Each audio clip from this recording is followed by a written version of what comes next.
So আজকের এই ভিডিওর মাধ্যমে শেখাবো যে আপনার জিমেইল অ্যাকাউন্টের নাম্বার কীভাবে চেঞ্জ করবে, মানে নাম্বার পরিবর্তন কীভাবে করতে হয় স্টেপ বাই স্টেপ দেখিয়ে দেবো। কারণ অনেক সময় আমাদের পুরোনো জিমেইল অ্যাকাউন্টে পুরোনো একটা নাম্বার এড থাকে, তারপর আমরা চাই যে নতুন একটা নাম্বার বানানোর পর এই নাম্বারটা আমাদের পুরোনো জিমেইলের সাথে মানে লিঙ্ক, মানে নাম্বারটা অ্যাড করবো আমাদের পুরোনো জিমেইলে, নতুন নাম্বারটা। কম সময়ের ভিতরে দেখিয়ে দেবো আপনার জিমেইল অ্যাকাউন্টের আপনার নাম্বারটা কীভাবে চেঞ্জ করবেন। একদম ইজি স্টেপ ফলো করে যাবেন। আজকে ডিটে আপনার ইজিলি জিমেইল অ্যাকাউন্টের নাম্বার পরিবর্তন ইজিলি করতে পারবেন। মাত্র 2 থেকে 3 মিনিটে আপনার ভিতরে আপনি ইজিলি দেখতে পারবেন। তো সিম্পলি দেখুন আমি প্লে স্টোর ওপেন করেছি। আমি প্লে স্টোরের সাহায্য নিয়ে আমি দেখিয়ে দেবো আপনার জিমেইল অ্যাকাউন্টের ফোন নাম্বার কীভাবে চেঞ্জ করবে। তো সিম্পলি দেখুন প্লে স্টোর ওপেন করবো, আমি প্রোফাইলে ক্লিক করি। এখানে একটা জিমেইল আইডি আপনার ফলো করতে পারেন। তো এই জিমেইল অ্যাকাউন্টটা বর্তমানে পুরোনো জিমেইল আইডি রয়েছে, দেখতে পারেন। তো এই জিমেইল অ্যাকাউন্টে আমি চাচ্ছি যে নতুন একটা নাম্বার রয়েছে, আমি নাম্বারটা অ্যাড করব। আর আগের কিন্তু অলরেডি নাম্বার অ্যাড ছিল, তো এটা থাকবে, আমি আরেকটা নতুন নাম্বার অ্যাড করব।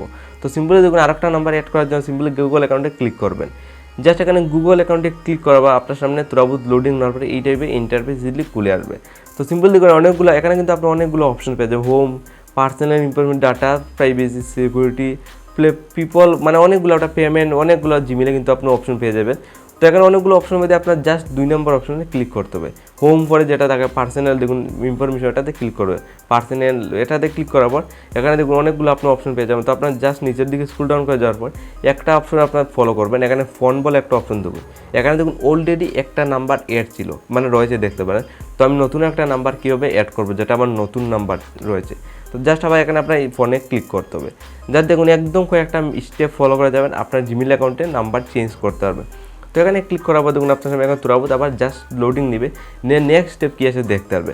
তো একটা নতুন নাম্বার অ্যাড করার জন্য দেখুন অনেকগুলো এখন অপশন পেয়ে যাবেন। জাস্ট আপনি এই ফোন নাম্বারে ক্লিক করতে হবে। দেন ফোন নাম্বার এখানে ক্লিক করবেন নতুন নাম্বার অ্যাড করার জন্য। দেন এখানে দেখুন আপনার পেন্সিল বলে একটা অপশন দেখুন এখানে পেন্সিলে ক্লিক করবেন নতুন নাম্বার যদি আপনি অ্যাড করতে চান। তো আমি পেন্সিলে এখানে জাস্ট ক্লিক করবো। দেন এখানে আবার আপনারা বলবো এখানে আপনার ফোনের পেটিএম লকটা দেওয়ার জন্য, আপনার যেটা ফোনে ফিঙ্গার বা পেটিএম যেটা ছিল এটা ইজিলি এখানে দিয়ে দেবেন। তো সিম্পলি আমার এখানে ফোনের পেটিএম লকটা দিয়ে দিই। দেখুন সিম্পলি আমি আমার ফোনের পেটিএম লকটা ইজিলি বসিয়েছি। দেন আপনার সময় এখানে ফোনের পেটিএম লকটা বসাবেন, আপনার সামনে তুরাবো। এখানে আবার লোডিং নিয়ে এখানে বলবে আপনার নতুন নাম্বার অ্যাড করার জন্য, আবার এখানে পেন্সিলে ক্লিক করবেন। যেন অলরেডি আমার একটা নাম্বার ছিল রয়েছে, দেখতে পারেন। তো এই নাম্বার থাকার সত্ত্বেও যদি আপনার একটা নতুন নাম্বার অ্যাড করতে চান, তাহলে আপনার জাস্ট এখানে কী করতে হবে, এখানে ক্লিক করে দেবেন পেন্সিলে। জাস্ট পেন্সিলে ক্লিক করে এখানে আপডেট ইমপ্রেশনে ক্লিক করে আপনার নাম্বারে চলে যাবেন। যে বর্তমানে যেটা নাম্বার ছিল এটা আপনার ইজিলি এরকম রিমুভ করবেন। করার পর আপনার সিম্পলি আবার নতুন একটা নাম্বার এই টাইপে বসিয়ে দেবেন।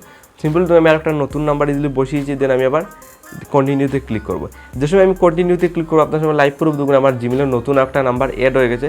আর ওল্ড নাম্বার তো রয়েছে, কিন্তু আমি পেন্সিলে ক্লিক করে নতুন একটা নাম্বার অ্যাড করেছি। তো 2024 আপনার আজকে ডেটে এই স্টেপ ফলো করে আপনার জিমেইলের নতুন একটা নাম্বার অ্যাড করতে হবে আপনার উইদাউট পাসওয়ার্ড। আপনার কোনো প্রকার জিমেইলের পাসওয়ার্ডও কিন্তু দিতে হবে না, আপনার ইজিলি জিমেইলের নাম্বারটা ইজিলি চেঞ্জ করতে পারবেন। আর এই ভিডিওটা যদি আপনার ভালো লাগে যে সাবস্ক্রাইবে লিখে ইজিলি ক্লিক করবেন।